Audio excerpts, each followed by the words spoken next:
this podcast, I'm going to look to talk about the British and Irish Lions tour to South Africa. So the squad's being picked tomorrow.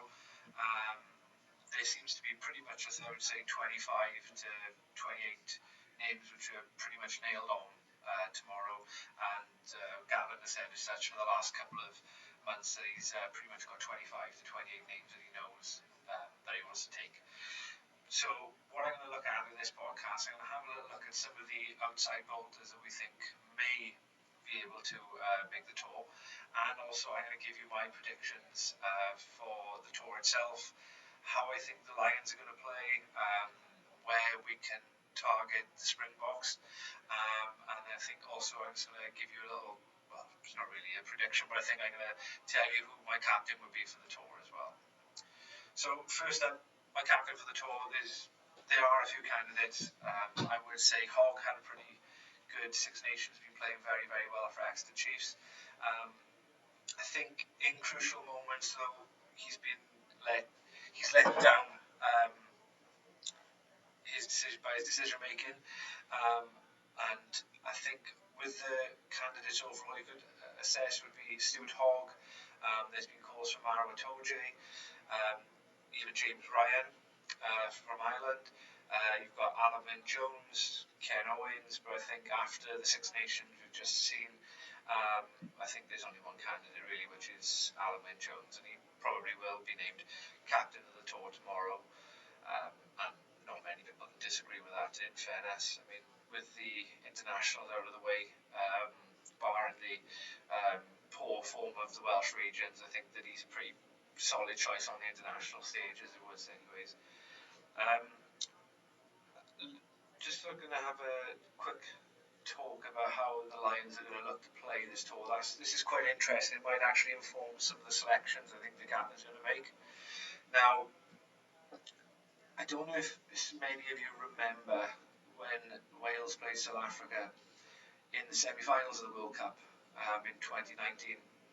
Now, having watched the Springboks a couple of years prior to that, under Rassie Erasmus, and then through the tournament, it became quite clear that he was playing a huge traditional South African power game, with an emphasis then on set piece domination, and then when they are in attack, their transition is lethal with lethal quick wingers, powerful centres, and particularly their pack. They do tend to pick big back row, big second rows, and their six, which is Peter Steph Dutoy, is pretty much a second row in all but name in the back row. So what I think they're going to look to do, and if we cast our minds back to the semi-final when Wales played South Africa, and albeit for Alan Jones in probably a tired carry in the 76th minute, conceded a penalty, and unfortunately we lost the game. But for the most part, I think that the tactics of the game were right, it was a deliberate tactic that Gatland told the scrum half, Gareth Davis, Dan Biggar, Liam Williams, to put the ball in the air, take away their power game as much as possible, slow the game down, isolate their wingers and their fullbacks in order to pretty much go to a game, play a territory-based game where you're putting their wingers up in the air under pressure for contestable kicks, same as the fullback. For the best will in the world, Mapimpi is a fantastic winner. Cheslin Colby is probably this generation's Shane Williams, and William LaRue is a veteran fullback.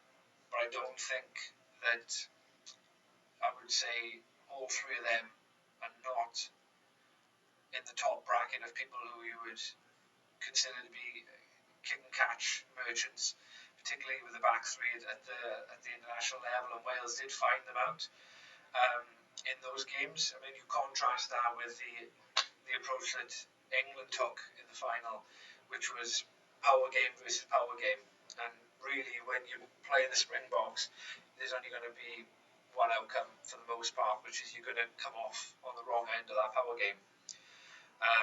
So I don't think in particular that whilst you've got to try and match their power game, I think for the most part that imprint of how you play the Springboks, I don't think Gatland would have forgotten 18 months, 2 years ago, from that, and it's very similar to how the Lions played in 2017 after Wales had played in New Zealand in a summer tour. The tactics of the Lions a year later when they went there was pretty much identical. So I think he's going to do the same again now against South Africa this time around for this tour. And I think that will inform a lot of the decision making, particularly around um, some of the more key areas and who's going to start the tests. So in respect of, I think, just to turn it on to segue over to some bolters I think are going to make the tour, I would absolutely love to see Sam Simmons make the tour over Billy Vunipola. I think that with Billy Vunipola, he's a fantastic power game player. If you're on top and he's running at people at passive defences, then I think he's going to be great. But this is not going to happen, and I don't think he would be content with a midweek berth either. Whereas I think with Sam Simmons, he gives you such a different dynamic. He's a quick eight, a powerful eight, a tackling eight, brilliant engine. His try scoring is phenomenal, and if it was up to me, I think I'd take him. Take him probably as the second eight behind Talupe Faletau. The other one we could look to have a look at the centres. They say is an outside berth, but I think personally, I think I would actually start him if he plays well in the if he does play well, even in the test team, which would be Chris Harris of Scotland. Now, overall, for the last couple of years, he's really impressed me. He's probably not shone too much in a Gloucester team that have been going backwards the last couple of years, but in regards to Scotland, I think that he's been outstanding. He's been one of their best finds the last couple of years, one of their most consistent performers, and he's played very, very well in top games. And you know, he's got under his belt wins away at Twickenham, wins away in Paris, wins away in Wales recently as well. And I think he's a type of defensive centre that you would need when you're coming up against people like Dialende, Damien Dialende in the centre with potentially Jesse Creel. That those two are going to be hard running physical centres, and I think when Wales conceded the try that ultimately put us out of the World Cup, which came from Dialende, he just ran over the top of our centres and through our scrum half and went through and scored. And I think we're going to have to look to sort of nullify their immediate go forward ball. If we can nullify their centres and stop them either on or nullify their gain line advantage, they can't bring their winners into play, which is where they did really excel against England as well, apart from the set piece. So Chris Harris, I would definitely take on the tour. I wouldn't even say he's an outside bet at this moment, especially with George North recently succumbing to injury as well. So in terms of props as well, loose head props. I mean, there's going to be a little bit of, I would even say, contentiousness about who's going to miss out because there's so many good loose head props at the moment. You've got probably four at the moment I would consider would be in the driving seat, or one of them may have to miss out, which would be Mako Vunipola. You've got Cian Healy, Rory Sutherland, and Wyn Jones. There's still debate over whether Rory Sutherland will be fit, so that may make up Gatland and the coach's mind on whether they take him or not. But I think that Mako Vunipola obviously not playing too much rugby in the Saracens team in Division 1, and an England team that came fifth. I would still take him. I think he's performed well when he has been called upon for big games, like the New Zealand game in the semi-final of the World Cup for England, Lions tests in 2017, um, Lions tests in 2013.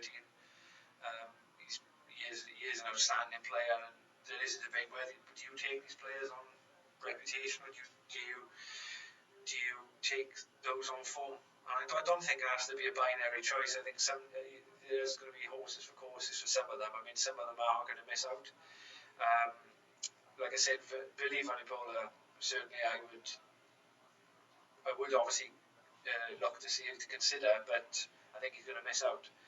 Um, Likewise, I think that Owen Farrell will be very lucky to go if he does go, and he probably will go as a centre rather than a 10, with the two 10 slots being nailed down by Finn Russell and Dan Bigger. I don't think Johnny Sexton is durable enough, unfortunately. He's brilliant. Obviously, one of the best 10s we've ever seen, but he's just not durable enough anymore. So no, I mean, other outside players that you can consider as well would be some of the England contingent playing in the Gallagher Premiership, like Danny Care's played very, very well. Marcus Smith, but I think it's pretty much too early for him. I think don't think he's played at that level before, and I think he would. Whereas Care has played at that level, and he is playing really, really well at the moment. And scrum half is a bit of a sort of it is a bit. It's not the sort of strongest area of the Lions that we've got at the moment. I mean, probably the only one that's put his hand up as a nailed on, probably test starter would be Conor Murray, and he's done a job there for the last two Lions tours as well. So Conor Murray definitely. I think he's a toss up really between the two Welsh nines, which is Tom Williams and Gareth Davis. Gatland loves Gareth Davis. Tom Williams is brilliant, but he does fall off tackles. Whereas Gareth Davis is a try scoring machine, but then you take with him, then his box kicking isn't always as accurate. Which leaves the door open then for the third scrum half. Could be Ali Price from Scotland, who's despite the fact that I always thought he's a bit of a joke of a player for a couple of years ago. He's been really, really good the last 2 years, and like I say, like the other Scottish players, got some important away wins under their belt, and he's played really well for the most part in the Six Nations as well. So definitely, I would look to take Ali Price. He would have been the outside nine for me. I think he would go as well. Hookers wise, the third hooker slot is open for debate, really. I think. And what's strange about it is that you've got Ken Owens, which is nailed on as a hooker. I don't think the hooker department is particularly strong in Ireland at the moment. I mean, you've got Kelleher playing pretty decently in the Six Nations. I mean, they are trying to find some depth there as well. Scotland, I thought that George Turner was really impressive for Scotland, albeit not in the Irish game where their line out was dismantled really by Paul O'Connell's Ireland forwards. But that's, you've got to discredit Paul O'Connell's Ireland forwards for that rather than the two missing everything. He played well in 3 out of the other 4 games, so I can't see why you have to criticise him. But he's an outside bet to go, and that's if you don't take Jamie George. Again, he's another Saracens member who hasn't had a lot of rugby, is playing now because they have to get minutes under their belts, and also because they have to secure this promotion, if possible, to back to the Gallagher Premiership. I think Luke Cowan-Dickie is nailed on to go as the England hooker. I think although he has become a bit of a super sub, he is a really, really good dynamic player to bring off the bench, and you can't not have that if it is down to the last 20 minutes. And particularly I think that we would come strong against the Springboks in the last 20 minutes, where I can foresee that the first 2 tests they will try and front load the first hour of each test and try to blow the Lions off the park in set piece department. This happened back in 2009, where set piece carry after carry after carry just totally wears you down, and then gaps start opening up, and then that's when they take it away from you. That was what the first test was like in 2009. Second test, not so much. They came back into it, but again, the tactic of come back into it was rooted on set piece, and then absolutely bludgeoning your defence. Then, so, but I think that with the last 20, then when they start to tire, I think that you bring on dynamic players like Sam Simmons, Luke Cowan-Dickie, potentially even somebody like Louis Rees-Zammit if on the bench. If you go for a 5-3 split, and you can start opening holes in their defence as well, because they're not invulnerable. They may be the world champions, but people have to remember that they were outclassed convincingly by the All Blacks in their first pool game of the World Cup. They, they were beaten. They've been beaten by Ireland over the last few years. Even Wales have beaten them regularly over the last few years. Albeit for Owen Farrell's obvious shoulder charge a couple of years ago, they would have won at Twickenham as well.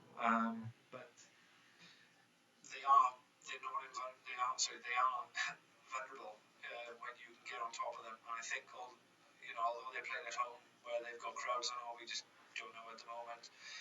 But they certainly are there for the taking. And I'm now looking at my last outside bet at the moment. So it would be a second row. So my last outside bolter was for the second row. The second row is pretty much one of the strongest areas I think that we've got in Britain and Ireland at the moment. I mean, like I say, I think Alan Jones is going to be named the captain. Maro Itoje is going to be a close second behind him.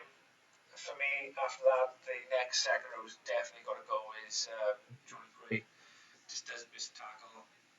He's played superbly for Scotland and Exeter. And then you've got James Ryan. Um, he's just shown over the last 4 or 5 years he is a top quality. He's a line in waiting, so I think he's going to go. The last fifth spot, I think, for the second row is if they decide to take 5.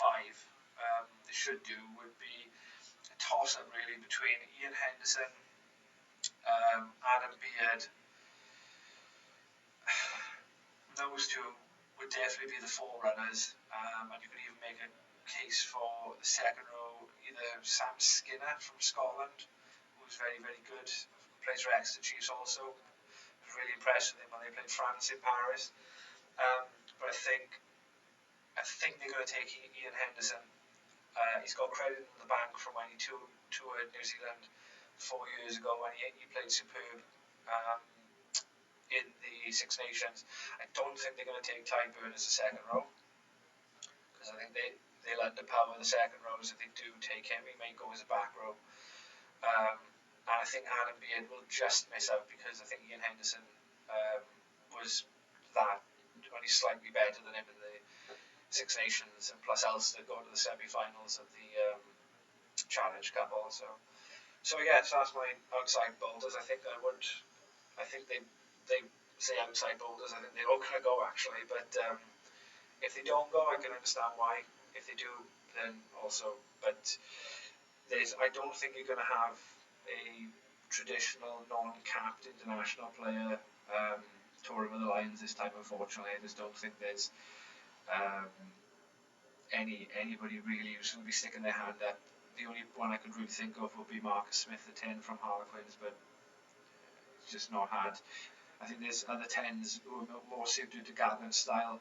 Like I said, I think to reiterate, I think they're going to play an aerial game, and I would not be surprised to see if they start with a Conor Murray, Dan Biggar axis at 9 and 10, both kickers, pinpoint accurate kickers, with a back 3 then who can kick and catch effectively and can cover both wing and full back. So you're talking Stuart Hogg, Liam Williams and Josh Adams or Anthony Watson.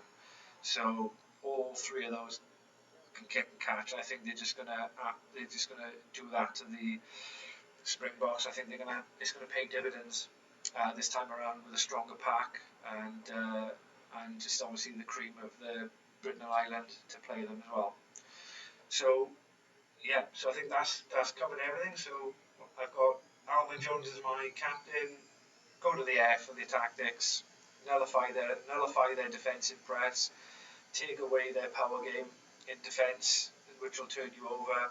And I think the outside boulders as they stand will be Sam Simmons, Ali Price, Chris Harris, Michael Vunipola, Ian Henderson and Adam Beard. But we'll wait and see tomorrow what they come up with, and start looking forward to the tour. I'll start doing some videos then, the reviews of the games, it should be pretty favourable being in the UK. So UK time, probably do the review of the games a couple of hours afterwards.